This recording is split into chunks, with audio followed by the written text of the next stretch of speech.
Friends, आप सबका स्वागत है आपके अपने यूट्यूब चैनल फार्मा एमसीक्यू में। देखिए आज की वीडियो में मैं आपको क्या कराने वाली हूँ, जो हमारे जैसे different pharmacy council of India है, स्टेट फार्मेसी काउंसिल है, इनके जो मेंबर्स हैं, इलेक्टेड मेंबर होते हैं, नॉमिनेटेड मेंबर होते हैं और एक्स ऑफिशियो मेंबर्स होते हैं ना।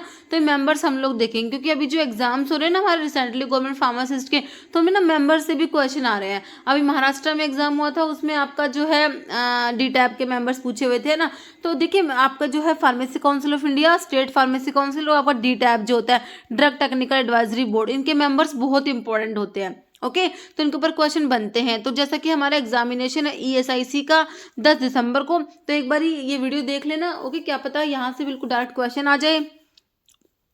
देखिए सबसे पहले तो आप लोग देखिए फार्मेसी काउंसिल ऑफ इंडिया, देखिए पीसीआई के जो मेंबर हैं आपके जो इलेक्टेड मेंबर होते हैं, नॉमिनेटेड मेंबर होते हैं और एक्स ऑफिशियो।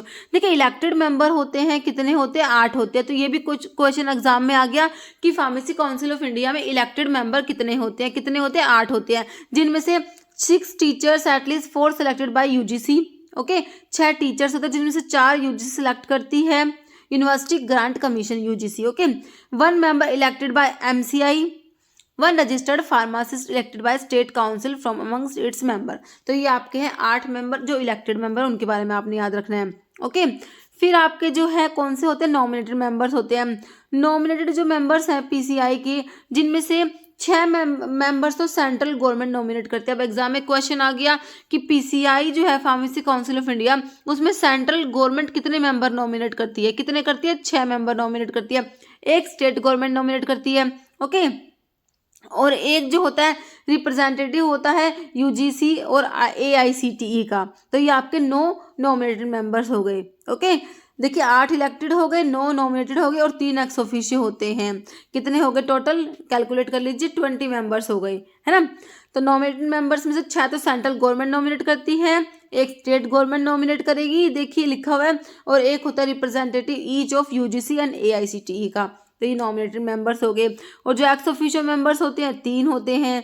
कौन कौन से? तीनों के नाम याद होने चाहिए। Director general of health service DGHS, drug controller of India and director of central drug laboratory. ये है ex officio members of the PCI. तो ये हमारे पीसीआई के मेंबर्स हो गए, है ना। इलेक्टेड हो गए 8, नॉमिनेटेड हो गए 9 और एक्स ऑफिशियो हो गए 3। एक्स ऑफिशियो के तीनों के नाम याद है हमें, director general of health service, drug controller of India, director of central drug laboratory.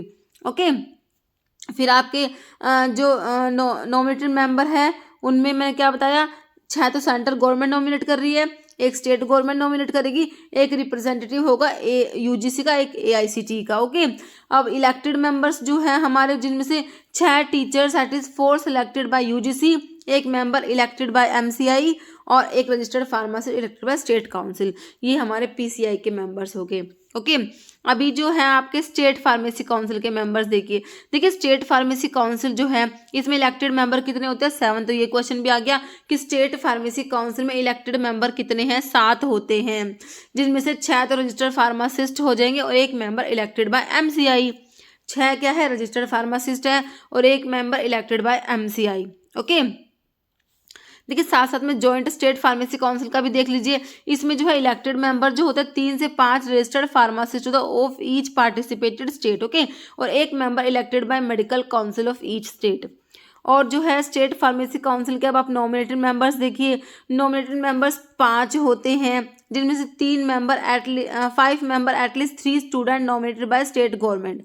Okay और जो जॉइंट स्टेट फार्मेसी काउंसिल के नॉमिनेटेड मेंबर्स में क्या 2 to 4 students nominated by state government. Okay और जो है स्टेट फार्मेसी काउंसिल के ex officio members 3 हैं, तीनों के नाम याद रखना, सेम ही है दोनों के। ओके देखिए chief administrator medical officer of the state, office in charge of drug and cosmetic act and government analyst. ये क्या है? आपके एक्स ऑफिशियो मेंबर्स है। स्टेट फार्मेसी काउंसिल की बात हो रही है, ध्यान रखना है। ओके तो ये स्टेट फार्मेसी काउंसिल के हमारे एक्स ऑफिशियो मेंबर 3 है इसमें, और फार्मेसी काउंसिल ऑफ इंडिया में भी हमने 3 ही जो है एक्स ऑफिशियो मेंबर्स देखी। ओके अभी डी टैब की ओर देख लेते हैं। देखिए जो आपका drug technical advisory board D tab होता है, ठीक है, ये तो इसके मेंबर्स देखिए ये डी टैब ही constitute by central government constitute कराती है to advise central and state government on technical matters. Okay constitution जो होता है इसका 3 ईयर्स के लिए होता है। और चेयरपर्सन डी टैप का होता है director general of health service, जो हमने पीसीआई के एक्स ऑफिशियो मेंबर्स में भी देखा है ना। ओके, अभी आपको मेंबर्स देखिए, मेंबर्स में इलेक्टेड 5 होते हैं, नॉमिनेटेड भी 5 होते हैं, एक्स ऑफिशियो 8 होते हैं। ध्यान रखना, डी टैप में 5 नॉमिनेटेड, 5 इलेक्टेड और 8 एक्स ऑफिशियो होते हैं। टोटल 18 मेंबर्स होते हैं। इलेक्टेड 5 जो है, एक टीचर होगा फार्मेसी का, एक टीचर फार्माकोलॉजी, एक teacher in medicine, a person elected by Indian pharmaceutical association, 1 person elected by council of central medical association. ये है आपके इलेक्टेड जो 5 मेंबर्स हैं। फिर नॉमिनेटेड 5 मेंबर्स कौन कौन से हैं? देखिए, ज़्यादातर जो क्वेश्चन बनता है ना, मोस्टली क्वेश्चन जो आता है डी टैप पर, ये ना नॉमिनेटेड मेंबर्स के ऊपर आता है, और ज़्यादातर ये पूछते हैं कि सेंट्रल गवर्नमेंट कितने मेंबर्स नॉमिनेट कर रही है। ऐसे पीसीआई में भी आता है नॉमिनेटेड मेंबर्स के बारे में कि सेंट्रल गवर्नमेंट कितने मेंबर्स नॉमिनेट करा रही है।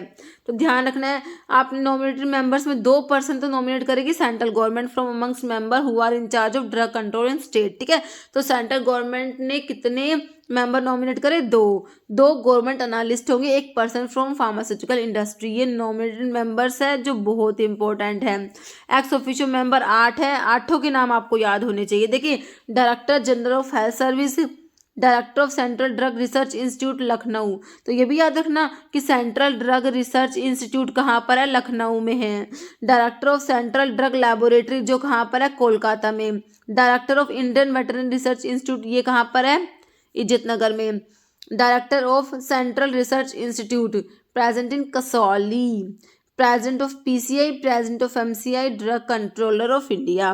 तो ये हमारे हैं ex officio members of the D tap. तो सारे नाम आपको याद होने चाहिए। एक्स ऑफिशियो मेंबर पीसीआई के तो 3 मेंबर हैं, है ना। स्टेट फार्मेसी काउंसिल के भी 3 हैं एक्स ऑफिशियो मेंबर। आपके डी टैप के 8 हैं। 8 के 8 नाम आपको याद होने चाहिए, क्योंकि ना एग्जाम में ना क्वेश्चन बनता है। जैसे आपको इसमें से 3 नाम इसमें से दे दिए, एक अलग दे देंगे, कहेंगे कि भाई कौन सा इसमें से एक्स ऑफिशियो मेंबर नहीं है, या फिर इनमें से एक दे दिया, 3 अलग दे दिए, है ना। तो इस टाइप से बनते हैं। तो एक्स ऑफिशियो मेंबर्स हैं डी टैप के director general of health service हो जाएगा। Okay, director of central drug research institute Lucknow, director of central drug laboratory Kolkata, director of Indian veterinary research institute Izzatnagar, director of central research institute Kasauli, president of PCI, president of MCI and drug control of India. Okay, तो देखिए ये हो गए हमारे जो है different जो हमारे मेंबर्स हैं। अभी देखिए एक बात और क्या है, इसके जो एमसीक्यूज है ना, आपको जो इसके एमसीक्यूज करने हैं, मैंने जूरिस्प्रूडेंस का 150 एमसीक्यू का वीडियो डाला हुआ है। मैं इस वीडियो के ना एंड स्क्रीन पे वो वीडियो लगा दूंगी, ठीक है। तो आप उसको रिवाइज कर लेना। उसमें ना आपको मोस्टली जूरिस्प्रूडेंस ना उस ये वाला वीडियो ना से रिवाइज हो जाएगा, क्योंकि जो 150 क्वेश्चन है ना, ये एक्सप्लेनेशन के साथ में है।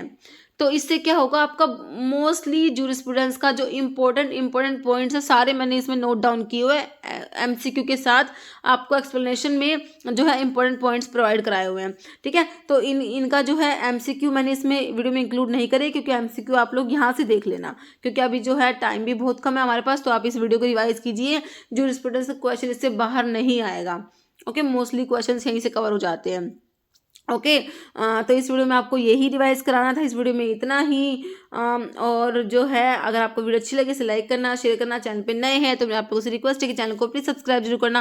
Okay, thank you.